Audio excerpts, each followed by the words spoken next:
Hello friends, आज मैं आपको सिखाऊंगा कि कैसे एक्स लुकअप का यूज़ करते हैं। जैसे कि आप देख सकते हैं यहाँ पे एक फ़ाइल है एक्स लुकअप फाइल करके नाम के, और शीट 1 शीट 2 करके। तो अगर आप देखें, ये मैंने कुछ बना रखा है, इसको मैं डिलीट कर देता हूँ। एक्स लुकअप एक ऐसा फंक्शन है जो सबसे बेस्ट फंक्शन मुझे आज तक का लगा है एक्सेल के अंदर, जिसके अंदर आप वी लुकअप से बहुत ही अच्छा यूज़ कर सकते हैं। वी लुकअप के अलग फ़ायदे हैं, एक्स लुकअप के अलग फ़ायदे हैं। तो सबसे पहले आज जानते हैं एक्स लुकअप के बारे में। तो देखिए, जैसे कि यहाँ पे शीट 1 में कुछ की नंबर्स लिखे हुए हैं, कुछ मंथ्स लिखे हुए हैं। आपको लेट से आपको किसी और शीट में या किसी और वर्कबुक के अंदर आपको ये चेक करना है, कुछ की दी गई है, आपको मंथ चेक करना है। और किस किस तरीके से आप चेक कर सकते हो वो उसके बारे में आपको बताऊंगा मैं। ठीक है, तो सबसे पहले एक काम करते हैं, स्टार्ट करते हैं यहाँ से। मैंने यहाँ पे डिलीट कर दिया है। ओके, तो इसके पहले हम यूज़ करेंगे एक्स लुकअप। ये एक्सेल 365 वर्जन के अंदर ही अवेलेबल है, तो मेक श्योर कि आपके पास में वही हो। एक्स लुकअप का सबसे पहला सिंटैक्स ये है, लुकअप वैल्यू, फिर लुकअप अरे, फिर रिटर्न अरे, फिर उसके बाद में और भी चीज़ें हैं। If not found, match mode, search mode, सब कुछ चलता है इसमें। तो सबसे पहले हम ले लेते हैं कि किस पर्टिकुलर सेल के थ्रू आपको चाहिए डेटा। तो आपका की ये हो गया, इनपुट में आपने डाल दिया लुकअप वैल्यू, इसके द्वारा आपको चाहिए कि आगे कौन सा मंथ है वो निकालना है। मैं आपको 3 वेरिएशंस दिखाऊंगा रिजल्ट 1 2 3 के अंदर कि कैसे कैसे निकलता है। इसके लिए 3 कॉलम बनाए हैं। तो पहले लुकअप वैल्यू ले ली, कॉमा दे दिया, तो अब देखो लुकअप अरे पे आ गया। कह रहा डेटा कहाँ से लेना है। तो लुकअप अरे में आपको देना है डेटा, मतलब जो आप जिस पर्टिकुलर फील्ड से आप डेटा ले रहे हो, आपको सर्च करना है की के अंदर, राइट, क्योंकि आपने वहाँ पे की के अंदर डेटा पिक किया हुआ है। इस बेसिस पे आपको डेटा चाहिए। ठीक है, तो इस कॉलम को सिलेक्ट कर लिया हमने। फिर हम लेंगे कॉमा। अब देखो रिटर्न अरे पे दिखा रहा है आपको हाईलाइट करके, मतलब आपको चाहिए क्या। तो आपको चाहिए मंथ, कि कौन सा मंथ है वो चाहिए। ठीक है। ये सिंपल हो गया वीलुकअप के जैसा। वीलुकअप में हमेशा लेफ़्ट से राइट चलता है। इसमें भी मैं लेफ़्ट से राइट चला रहा हूँ, बट ज़रूरी नहीं कि लेफ़्ट से राइट चले। आप राइट से लेफ़्ट कर सकते हो और लेफ़्ट से राइट कर सकते हो, आप कहीं से भी कुछ भी कर सकते हो, इसमें कोई कंडीशन नहीं होती है। सबसे बेस्ट फंक्शन इसका यही होता है। तो समझ लीजिए कि मुझे केवल मंथ चाहिए, तो अब क्या करूँगा, मैं सिंपल इसको क्लोज कर दूँगा। एंटर। ठीक है, तो की के अकॉर्डिंग वो मुझे मंथ दे देगा।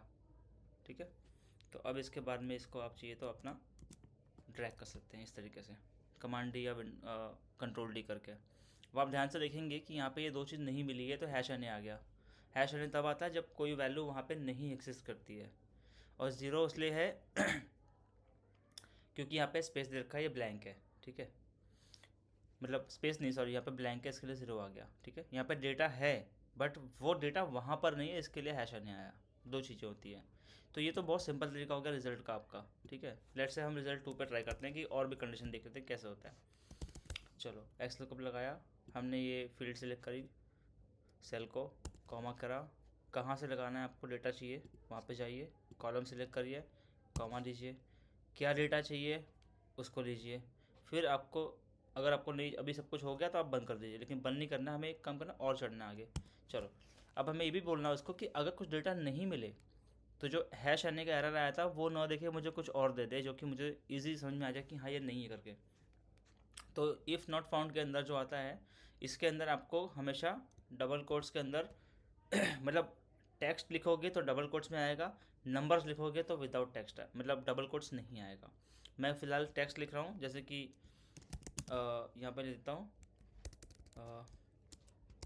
नॉट इन दी लिस्ट, मतलब ये इस लिस्ट में नहीं था, इसके लिए मुझे ये जहाँ पर भी हैश नहीं आएगा वहाँ पे ये एरर दे देगा। अब मैं इसको बंद कर देता हूँ।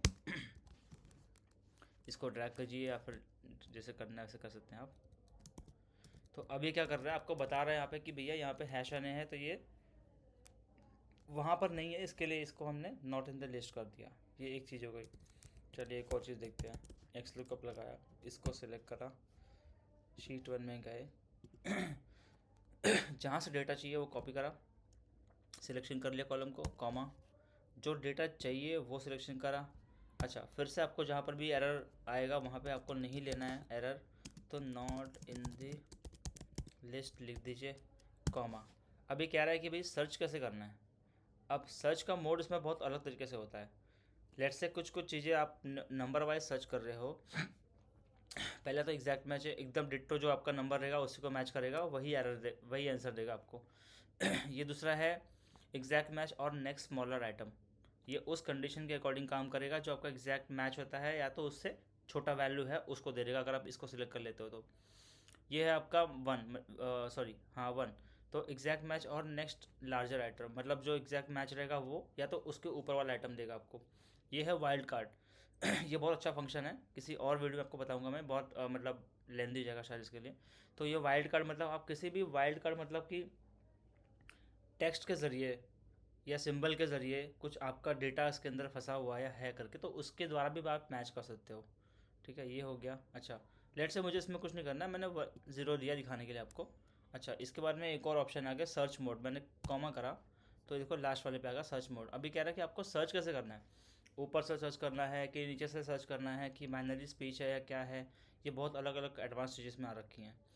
तो हम क्या करेंगे, बाय डिफ़ॉल्ट ये अगर आप नहीं दोगे तो ये पहला ही ऑप्शन लेगा।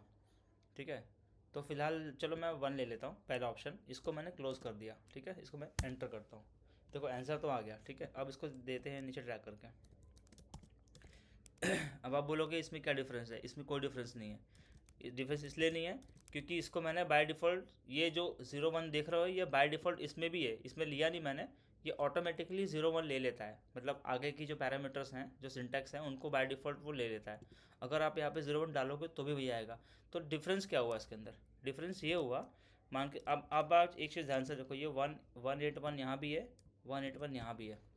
ठीक है, हाँ अच्छा, इसका आंसर क्या होगा आगे, इसका आंसर है यहाँ पे अक्टूबर। ठीक है, तो 181 देखो शीट वन में जाएंगे, 181 जो है पहला अक्टूबर आ रहा है, लेकिन मैंने लास्ट में 181 एक और चीज़ ले रखी है, एक्स्ट्रा रो करके ऐसा नाम लिखा है मैंने। तो 181 की दो कंडीशन है, मतलब कि दो चीज़ें आ रही है 181 के आगे। अच्छा, एक्सेल को पता नहीं है कि भाई कौन सी लेनी है। बाय डिफ़ॉल्ट एक्सेल में क्या होता है कि हमेशा जो फर्स्ट वैल्यू आती है वो ली जाती है। तो इसके लिए वो बाय डिफ़ॉल्ट आपको वन ले रहा है, मतलब अक्टूबर ले रहा है। अच्छा, आपको क्या चाहिए कि कल के दिन लेट से डेटा बहुत ज़्यादा आपके पास में, किसी किसी भी पर्पज़ के लिए आपको जो डेटा है जो रीड कराना है, आपको ऊपर से ना रीड करा के नीचे से रीड कराना है, आपको उल्टा चलना है। तो ये सबसे अच्छा फंक्शन इसके अंदर है। आपको डिसेंडिंग असेंडिंग करोगे फिर बहुत चीज़ें करनी होती है।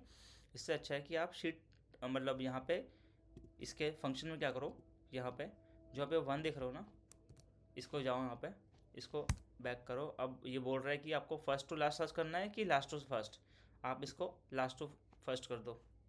ठीक है, अगर आप देखोगे तो यहाँ पे आपको देखो एक्स्ट्रा रो पहले आ गया, क्योंकि अब ये चल रहा है उल्टा। मैंने ऊपर नहीं करा है, ऊपर आप कर लीजिएगा चाहिए तो एग्जाम्पल के लिए।